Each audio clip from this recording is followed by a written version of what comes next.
मजदूरों का, गरीबों का, किसानों का, बेरोजगार युवाओं का। उस देश में कोई सपना नहीं देखा जा सकता। उस देश में अगर आप रोजगार चाहते हो नहीं मिल सकता।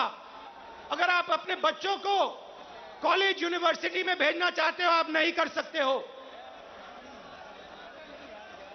उस देश में आपको अपना खून पसीना देना पड़ेगा और खून पसीना देने के बाद आपको कोई फायदा नहीं मिलेगा। और दूसरा देश, इसी हिंदुस्तान के अंदर 2, 3, 10, 15 उद्योगपतियों का, अरबपतियों का, उसमें आप जो भी सपना देखना चाहते हो देख सकते हो। जो भी आप चाहते हो आपको हिंदुस्तान में मिल जाएगा। भाइयों और बहनों, इन दो देशों के बीच में लड़ाई है। नरेंद्र मोदी जी की विचारधारा कहती है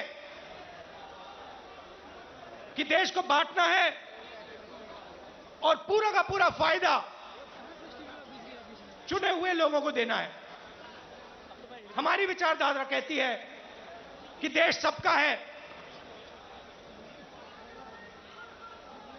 और देश की जनता जो अपना खून और पसीना देती है उसका फायदा 2-3 उद्योगपतियों को नहीं मिलना चाहिए। उसका फायदा हिंदुस्तान के किसान को, मजदूर को, गरीब को, बेरोजगार युवाओं को मिलना चाहिए। यह फर्क है। और आप जाइए, आप आज चले जाइए और किसी भी छोटे दुकानदार से, किसी भी मजदूर से, किसी भी स्मॉल और मीडियम बिजनेस वाले से, किसी भी किसान से पूछ लीजिए क्या यूपीए के समय और आज के समय में क्या फर्क है। यूपीए के समय में 70,000 करोड़ रुपए यूपीए की सरकार ने हिंदुस्तान के किसानों को दिया बिना पूछे। नरेंद्र मोदी जी ने 3 काले कानून दिए। मजदूरों के लिए यूपीए सरकार ने एक ऐतिहासिक कानून मनरेगा दिया। नरेंद्र मोदी जी ने पार्लियामेंट में कहा कि मनरेगा गरीबों पर अपमान है। और फिर आज उनको नरेगा देना पड़ रहा है, क्योंकि अगर आज यूपीए का नरेगा नहीं होता हिंदुस्तान में आग लग जाती। जमीन अधिग्रहण बिल हम लाए, लाखों करोड़ रुपए हमने गरीब जनता को कॉम्पनसेशन में दिला। लाखों करोड़ रुपए, अरबपति बना दिए। पहले बिना पूछे किसान की जमीन छीन ली जाती थी।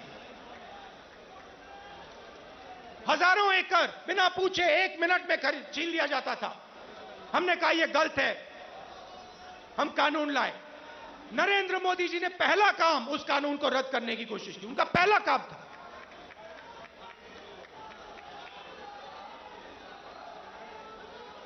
यूपीए के समय आर्थिक प्रगति थी।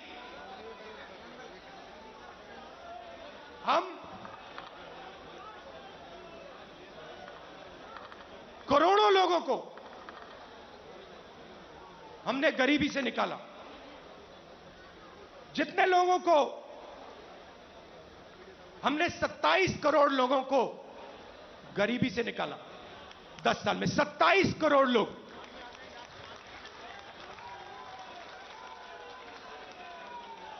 भोजन का अधिकार, मनरेगा, कर्जा माफी, इन औजारों से हमने 27 करोड़ लोगों को 10 साल में गरीबी से निकाला। भाइयों और बहनों, पिछले 8 साल में नरेंद्र मोदी ने 23 करोड़ लोगों को वापस गरीबी में डाल दिया है। तो जो हमने काम किया 10 साल में, उन्होंने 8 साल में खत्म कर दिया। और फिर जाके भाषण देते हैं, प्रगति की बात करते हैं, न्यू इंडिया की बात करते हैं, मेक इन इंडिया की बात करते हैं, कहते हैं कि हिंदुस्तान बदल गया। हिंदुस्तान को नरेंद्र मोदी जी पीछे ले जा रहे हैं। हिंदुस्तान में नरेंद्र मोदी जी नफरत फैला रहे हैं, डर फैला रहे हैं, और इससे देश का नुकसान होगा। देश का फायदा हो ही नहीं सकता। फायदा देश के दुश्मनों को होगा, फायदा चाइना को होगा, फायदा पाकिस्तान को होगा, मगर हिंदुस्तान को नहीं होगा। हिंदुस्तान में जितनी भी नफरत फैलेगी, जितना क्रोध फैलेगा, जितना डर फैलेगा, उतना हिंदुस्तान कमजोर होगा।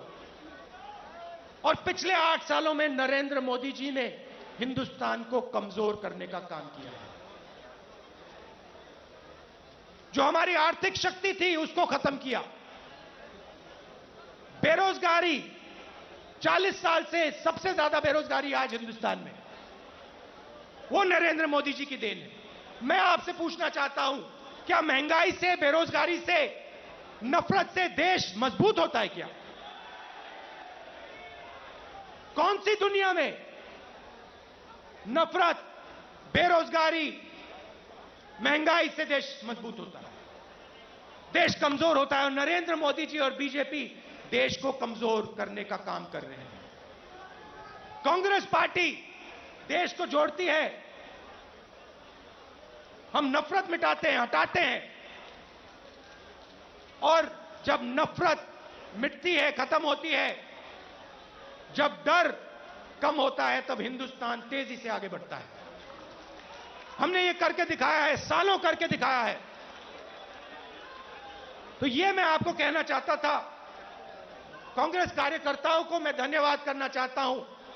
आप हमारी विचारधारा के लिए लड़ते हो, आप हिंदुस्तान के लिए लड़ते हो, आप संविधान के लिए लड़ते हो, आप अपना खून, अपना पसीना इस देश को देते हो। मैं आपको दिल से धन्यवाद करना चाहता हूं।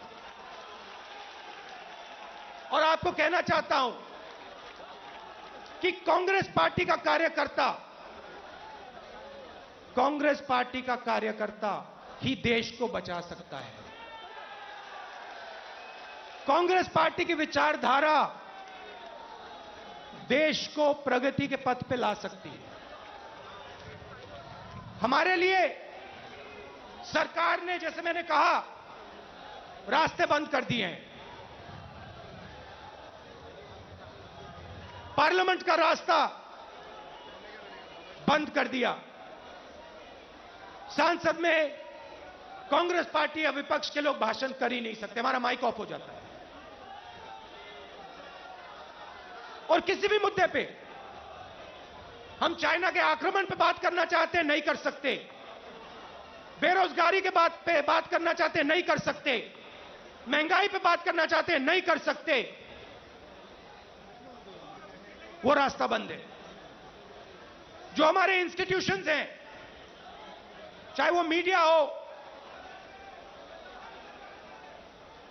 चाहे वो इलेक्शन कमीशन हो, जुडिशरी हो, मैंने कहा उन पर आक्रमण है, उन पर दबाव है। तो हमारे लिए सबके सब रास्ते बंद हैं, एक ही रास्ता बचा है, और वो रास्ता हमें सबसे अच्छा लगता है। जनता के बीच में जाकर, सीधा जनता के बीच में जाकर जनता को जो देश की सच्चाई है वो बताना, और जो जनता के दिल में है उसको गहराई से सुनना और समझना। इसीलिए कांग्रेस पार्टी भारत जोड़ो यात्रा शुरू कर रही है।